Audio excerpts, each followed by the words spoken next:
अस्सलाम वालेकुम students. Welcome back to my channel World of Education. और आज हम वर्ल्ड ऑफ एजुकेशन की इस वीडियो के अंदर बात करेंगे कि अगर आपके पास टाइम बहुत कम है और आपने अपने पेपर की प्रिपरेशन करनी है तो आप कैसे कर सकते हैं।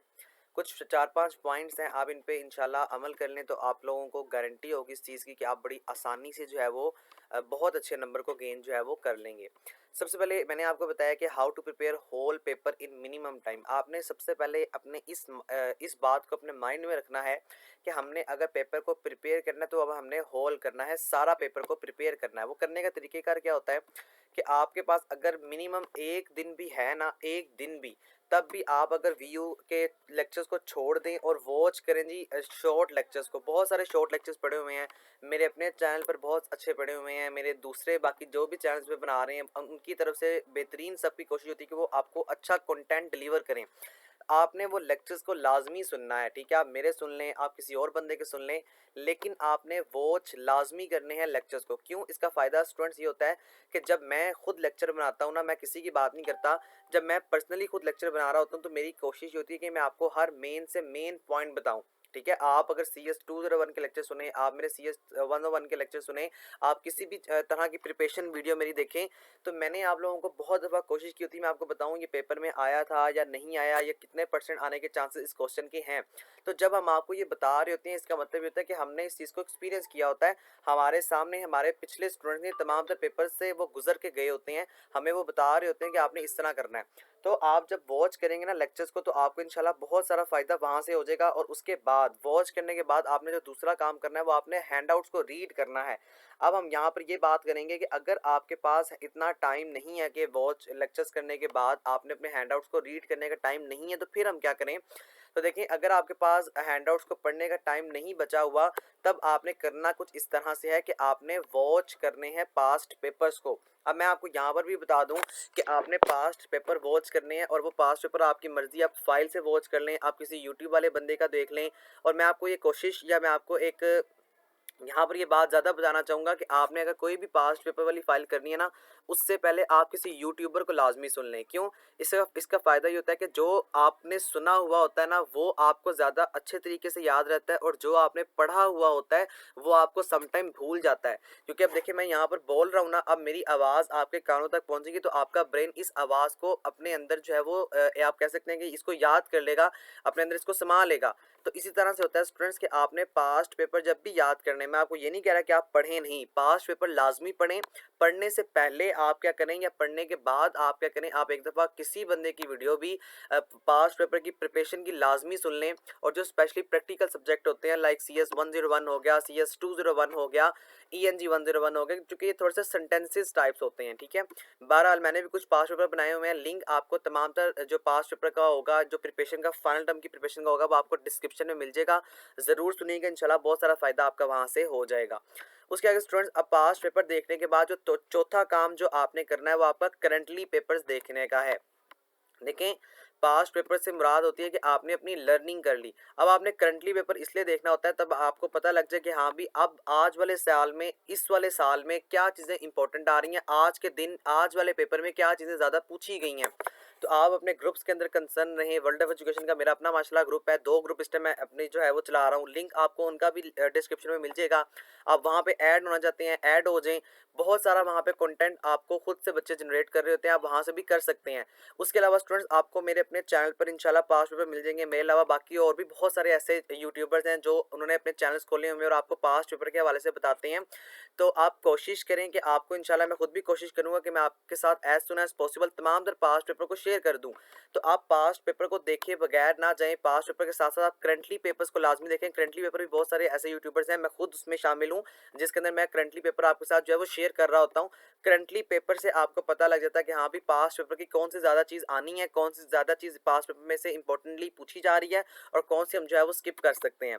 उसके आगे स्टूडेंट्स, आपने एमसीक्यूज फाइल को लाजमी देखना होता है। अब आपको यहाँ पर मैं एक और मजीद जो है वो चीज़ क्लियर कर दूँ। जो आपके एमसीक्यूज होते हैं ना, अगर आपके एमसीक्यूज़ ही बहुत अच्छे हो गए तो आपकी गारंटी होती है कि आपकी जनाब बहुत सारा पेपर आपका अच्छा हो गया है। यानी कि आपका जो 50 टू 60% पेपर होता है वो आपका डिपेंड करता है आपके एमसीक्यूज़ पे। तो आपने ये बात अपने माइंड में रखनी है कि हमारा जो पेपर होगा वो हमारा डिपेंड नहीं करेगा जी एमसीक्यूज़ पे। एमसीक्यूज़ के बाद आपने सब्जेक्टिव वाले पार्ट पे मूव अप करना है। तो एमसीक्यूज़ को अच्छी तरीके से सुन लें और स्पेशली यहाँ पर मैं उन स्टूडेंट्स को हाईलाइट ज़रूर करना चाहूँगा जिनका सब्जेक्ट कुछ सीएस वाला है या कोई मैथ वाला है। अगर आपका सब्जेक्ट सीएस का है या अगर आपका सब्जेक्ट मैथ का है तो आपके पास पेपर के साथ साथ आपके जो क्विज़ेज़ हुए होते हैं ना, जो अभी जिस तरह सीएस 201 का क्विज़ 2 गुजरा है, एमटीएच का क्विज़ 2 और 3 गुजरा है, बेशक वो 202 है, 301 है, 202 या 101 है, तो आपके मैथ के क्विज़ेज़ जो आपके पास्ट पेपर में आए होते हैं, उसके अलावा आप जो क्विज़ अटेंड करते हैं वहाँ से बहुत सारा कंटेंट आपका पेपर में रिपीट हो रहा होता है। इसी तरह स्टूडेंट्स आपके सीएस वाले सब्जेक्ट के साथ भी होता है। जो सीएस के स्टूडेंट्स होते हैं ना, उन्होंने भी ये देखकर लाज़मी जाना होता है कि जो आपके क्विज़ होते हैं ना, इन फाइल्स को लाज़मी देखा करें। यहाँ से भी आपकी बहुत सारी अच्छी जो है वो प्रिपरेशन हो जाती है। और इसके अलावा आपने कंप्लीट पेपर को अटेम्प्ट करना है। 12 दफ़ा मैंने आपको ये बात बताई हुई है कि स्टूडेंट्स आपने पेपर में जिस तरह देखिए एमसीक्यू चलिए आपने लगाने ही लगाने हैं। लेकिन अब हम बात करते हैं उन स्टूडेंट्स की कि जिन स्टूडेंट्स को पेपर में एक लाइन भी नहीं आती या एक क्वेश्चन भी नहीं आता, तो उन्होंने करना है कुछ इस तरह से है कि जनाब आपने एमसीक्यूज को अपनी तरफ से पहले आप पूरी कोशिश करें कि आप उससे रेलिवेंट कुछ ना कुछ कॉन्सेप्ट लाजमन लिख कर आएँ। लेकिन अगर आपको नहीं समझ आ रहा, बिल्कुल आप ब्लैंक हो गया आपका माइंड, तो अब आपने करना ये है कि आपने एमसीक्यूज को ही कॉपी पेस्ट करके वहाँ पे लिख कर आना है, लेकिन आपने अपना पेपर ब्लैंक छोड़कर नहीं आना। अगर आप अपना पेपर ब्लैंक छोड़ते हैं तो आप इस चीज़ को दावत देते हैं कि आप जनाब हमें फेल करें। ठीक है, अल्लाह ना करे कोई बंदा फेल ना हो। मेरी दुआ है दिल से कि अल्लाह ताला आप तमाम लोगों को कामयाब करे। आपने इसी तरह से पेपर को अटेम्प्ट करना है जिस तरह मैं आपको बता रहा हूँ। इंशाल्लाह इस तरह कर लेंगे तो आपका बहुत सारा फ़ायदा हो जाएगा और आपकी प्रिपरेशन भी बहुत अच्छी जो है वो हो जाएगी। उसके आगे स्टूडेंट्स हम कुछ बात करेंगे कि आपका पेपर का ड्यूरेशन कितना होगा जी। इस दफ़ा आपका जो पेपर का जो ड्यूरेशन है वो 2 हॉर्स का होगा। ये बात अपने माइंड में रख लें। इस दफ़ा थोड़ा सा हम जो वर्चुअल यूनिवर्सिटी वाले हैं, हम जो स्टूडेंट्स होते हैं या आप लोग जो होते हैं, ये हम ना प्रीवियस पोजीशन पे जा रहे हैं। यानी कोविड-19 से पहले जो आपके पेपर होते थे वो 2 घंटे का होता था आपका एक पेपर। इस तरफ़ा भी ऐसा ही होगा, आपका जो पेपर होगा वो 2 घंटे का ड्यूरेशन होगा पेपर का और उसके अंदर आपने अपने पेपर को जो है वो अटेम्प्ट करना होगा। बिल्कुल ईज़ी होगा, पेपर को आपने अटेम्प्ट करना है, बिल्कुल भी कन्फ्यूज़ नहीं होना है। अब हम बात करेंगे कुछ असाइनमेंट और क्विज़ेज़ की। तो अब तक आपके जितने भी असाइनमेंट और क्विज़ेज़ आ रहे हैं ना, उनको आपने लाज़मी अटेम्प्ट करना है। अच्छा स्टूडेंट्स, मैंने यहाँ पर मिड टर्म रिज़ल्ट 2022 इसलिए लिखा हुआ है कि अब हम उन स्टूडेंट्स की बात करेंगे जिनके नंबर जो है अब मिड टर्म के अंदर अच्छे नहीं आए हैं। तो स्टूडेंट्स याद कर लें, अगर आपके नंबर 8 या 8 से कम हैं, आपने उस सब्जेक्ट के अंदर सबसे ज़्यादा मेहनत करनी है। आपने उस सब्जेक्ट को ज़्यादा हाई करना है। क्यों? क्योंकि आपको 20% रूल मैंने बहुत दफ़ा समझा चुका हूँ मैं। 20% रूल के मुताबिक आपको 20% नंबर अपने पेपर के अंदर लाजमी लेने होते हैं। यानी 20% के मुताबिक आपके जो नंबर बनते हैं वो 8 बनते हैं। अगर आपके टोटल नंबर 40 हों तो अगर आपका तकरीबन 60 नंबर का पेपर होता है, और मेरे ख्याल में मुझे लगता है कि आपका जो पेपर होगा वो 60 मार्क्स का ही होगा, इससे ज़्यादा मार्क्स का आपका पेपर नहीं होता। तो अगर आपका 60 नंबर का भी पेपर होगा तो उसके अंदर कम से कम भी आपको 14 से 15 नंबर जो है वो लेने होते हैं, मस्ट होते हैं ये आपके। तो मेरी बात अच्छी तरीके से याद कर लें कि 20% रूल के मुताबिक आपने अपना पेपर अटेम्प्ट करना है, आपने किसी चीज़ को छोड़ना नहीं है। और अगर जिस बंदे के मिड टर्म के रिजल्ट में इतने अच्छे नंबर नहीं आए, जिस तरह फॉर एग्जांपल किसी के CS 201 का नंबर जो है वो 4 हैं, 5 हैं, 6, 7 या 8 हैं, ठीक है, या 10 हैं, तो आपने ज़्यादा मेहनत करनी है उस फलां सब्जेक्ट में जिसमें आपके नंबर कम है। क्योंकि आपका टोटल क्राइटेरिया मिड टर्म के अलावा डिपेंड ही आपके फाइनल टर्म के ऊपर कर रहा होता है। तो फाइनल टर्म जितना अच्छा आप देंगे उतना ज़्यादा अच्छा ही आपके तमाम तर जो नंबर्स हैं और तमाम तर जो आपका क्राइटेरिया होता है आपके CGPA को कैलकुलेट करने का, वो बहुत अच्छा हो जाता है। इंशाल्लाह तमाम तर पेपर जो करंटली भी आएंगे और जो पास्ट पेपर के साथ जो प्रिपरेशन भी होगी, इंशाल्लाह मैं अपने चैनल पर as soon as possible upload कर दूंगा। तो प्लीज़ मेरे चैनल को सब्सक्राइब जरूर कर लें और बेल आइकन में लाजमी प्रेस करने के बाद ऑल पर क्लिक कर दें। इससे यकीन करें आपका कुछ नहीं जाता, अलबत्ता हमारा फ़ायदा हो जाता है और आपको एक इंपॉर्टेंट कंटेंट देखने को मिल जाता है।